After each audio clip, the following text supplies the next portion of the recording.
This week, goss from COP28, the 2-degree climate threshold, and celebrities taking action. Welcome to The Earth Edit, where we break down the latest climate headlines and remind you that a greener future is possible. I'm Amy, and here are this week's hot headlines. Remember to like and subscribe for future episodes. 2 degrees warming. Planet Earth has entered a new era, and one we hoped we'd never reach. For the first time ever, we crossed the 2-degree climate threshold. That means that on Friday the 17th of November, the planet's average temperature was 2 degrees warmer than pre-industrial levels. Back in 2015, countries around the world signed up to the Paris Agreement, which set targets to limit global warming to 1.5 degrees C.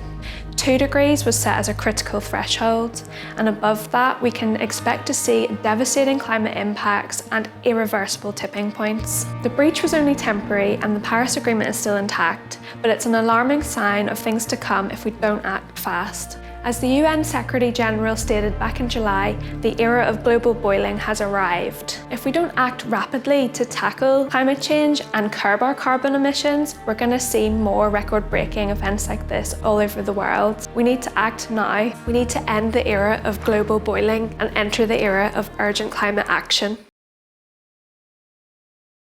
We all need to do our bit for people and planet, but some of us are more responsible than others. A recent special investigation by Oxfam, The Guardian and others, it found that the richest 1% caused more CO2 emissions than the poorest 66%. Between their private planes, multiple properties, polluting corporate shares and the billionaire space race, this 1% are responsible for 16% of all carbon emissions in 2019 alone. For those of us outside of this 1%, it would take us well over a millennium, about 1,500 years to be exact, to produce as much carbon as these elites do in just a year. These powerful elites need to recognise their responsibility and start pulling their weight to save our planet.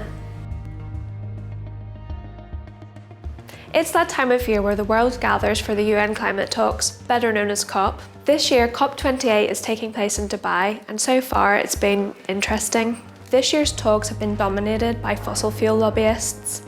A record number of over 2,400 fossil fuel lobbyists have been given passes to this year's talks. That's over 4 times as many that were at last year's conference in Egypt. But it's also more than all the delegates from the 10 nations most vulnerable to the climate crisis combined. The COP28 president, Sultan Al Jaber, has been under scrutiny for his backing of the fossil fuel industry. He's the chair of the Abu Dhabi National Oil Company. The BBC reported on leaked briefings that shows the UAE are planning on using the talks to strike oil and gas deals with 15 nations. He also came under fire for claiming that there was no science behind the need to phase out fossil fuels in order to keep the Earth's temperature below 1.5 degrees.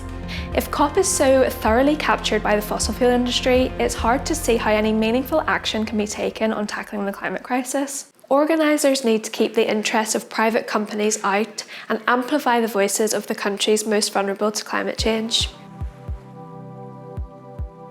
Climate science is hard. Adaptive capacity, afforestation, anthropogenic, and those are just the A's. Even we get confused sometimes. That's why it's great news that comedian Joe Brand has teamed up with Professor Mark Maslin to translate complex climate concepts into plain and rather tongue-in-cheek English. Organised by Climate Science Breakthrough, together the duo explain topics such as how we're speeding towards catastrophic temperature rises, the impact of extreme weather, the threat to our ecosystems, and much more. And with a large sprinkling of humour to counteract the doom and gloom.